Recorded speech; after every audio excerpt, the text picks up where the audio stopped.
Shalom saudara yang dikasihi Tuhan. Apa kabar saudara? Saya berdoa saudara dalam keadaan baik, sehat, serta melimpah dengan ucapan syukur.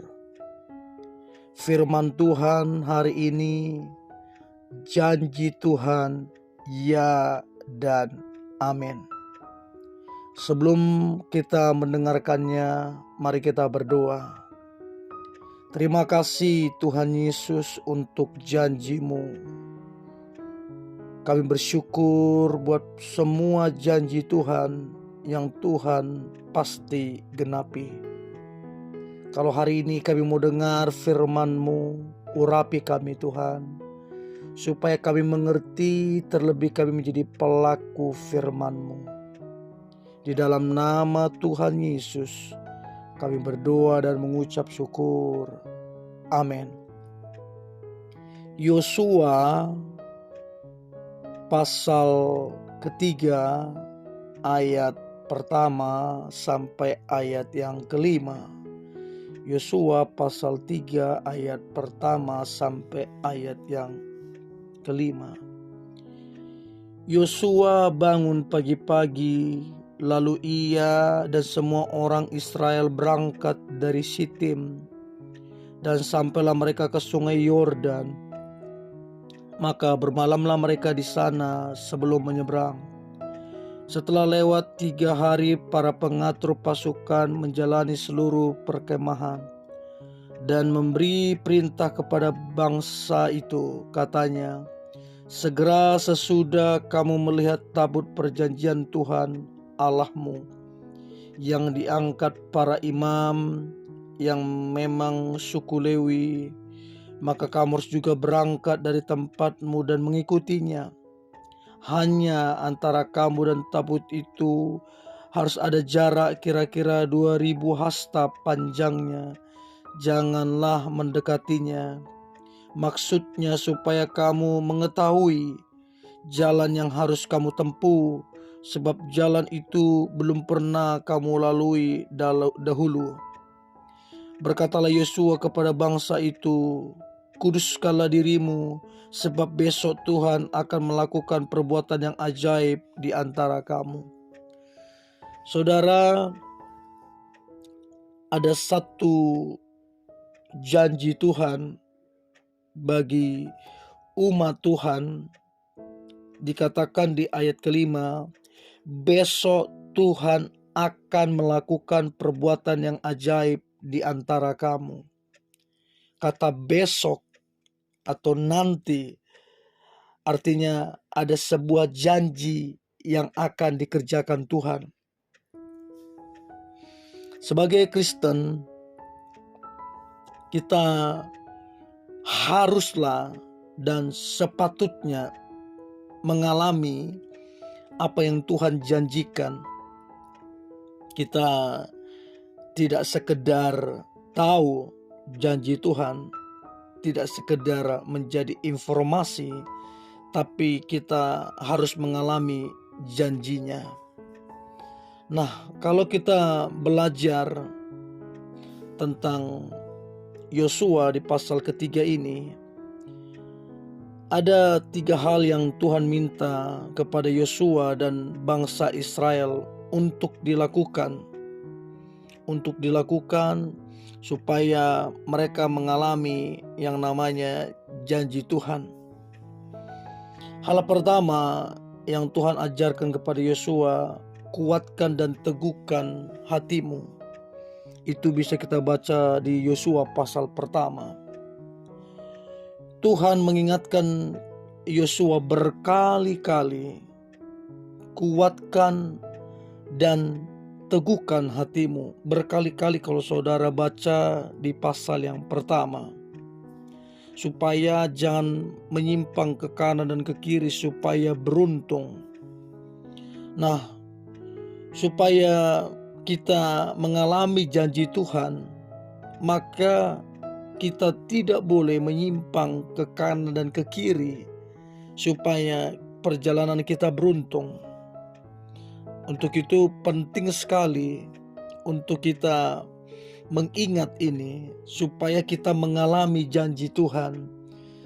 Janganlah menyimpang ke kanan dan ke kiri. Teguhkan hati kita supaya kita mengalami janji yang Tuhan berikan.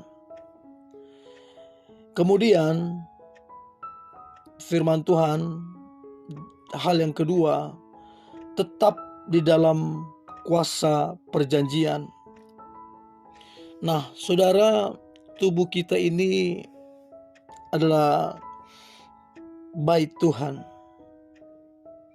Bahkan tubuh kita ini tempat roh Tuhan itu tinggal, bait suci. Untuk itu kita harus menyadari bahwa tubuh kita adalah bait suci. Artinya kita tidak boleh sembarangan. Ya, tidak boleh sembarangan dengan tubuh kita. Kita harus menguduskan diri kita. Menjauhkan diri kita dari hal-hal yang kotor, dari dosa, sehingga kita mengalami janji Tuhan. Jadi yang pertama, untuk kita mengalami janji Tuhan, kita tidak boleh menyimpang ke kanan dan ke kiri. Yang kedua adalah kita harus menguduskan diri kita. Sebab tubuh ini adalah bait Allah. Dan yang ketiga, untuk kita mengalami janji Tuhan yang dahsyat dan ajaib, kita harus terus percaya. Seringkali di tengah-tengah perjalanan janji itu akan digenapi. Kita goyang imannya. Kita sering berkata, kenapa lama sekali tergenapi? Kenapa seolah-olah jalannya tidak nampak? Kenapa seolah-olah tidak ada yang berubah?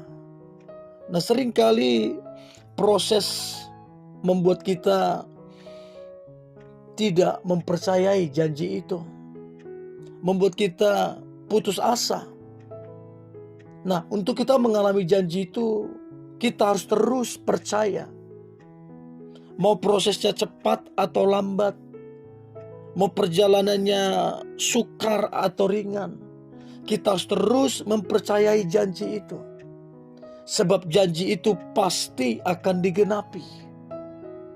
Untuk itu, umat Tuhan, apa yang harus kita lakukan untuk kita mengalami janji Tuhan? Merenungkan firman-Nya, jangan menyimpang ke kanan dan ke kiri. Yang kedua, menguduskan diri kita.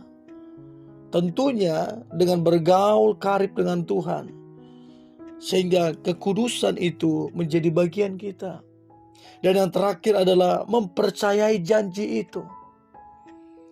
Dan saya percaya kita akan mengalami semua janji Tuhan apabila 3 hal ini kita lakukan seperti yang Yosua lakukan. Dan saya berdoa, saudara, sepanjang hari ini, hari-hari yang akan datang, sepanjang tahun ini dan tahun-tahun yang akan datang, setiap kita mengalami janji Tuhan yang ajaib dan luar biasa. Untuk itu, mari kita berdoa. Terima kasih Tuhan Yesus buat janji-Mu atas kami. Janji Tuhan pasti tergenapi. Tidak ada yang bisa membatalkan janji Tuhan ketika Engkau berjanji. Namun untuk kami mengalami janji itu, kami harus merenungkan firman Tuhan, supaya kami jangan menyimpang ke kanan dan ke kiri. Untuk kami mengalami janji itu, maka kami harus menguduskan diri kami, sehingga kami layak, karena bait-Mu adalah tubuh kami yang kudus. Tubuh kami adalah bait Tuhan yang kudus. Bahkan kami harus mempercayai janji Tuhan. Untuk itu kami harus perkatakan firman-Mu, harus terus hidup di jalan-jalan-Mu, sehingga kami terus ada dalam iman percaya kami. Terima kasih Tuhan Yesus, di dalam nama Tuhan Yesus kami berdoa dan mengucap syukur. Amin.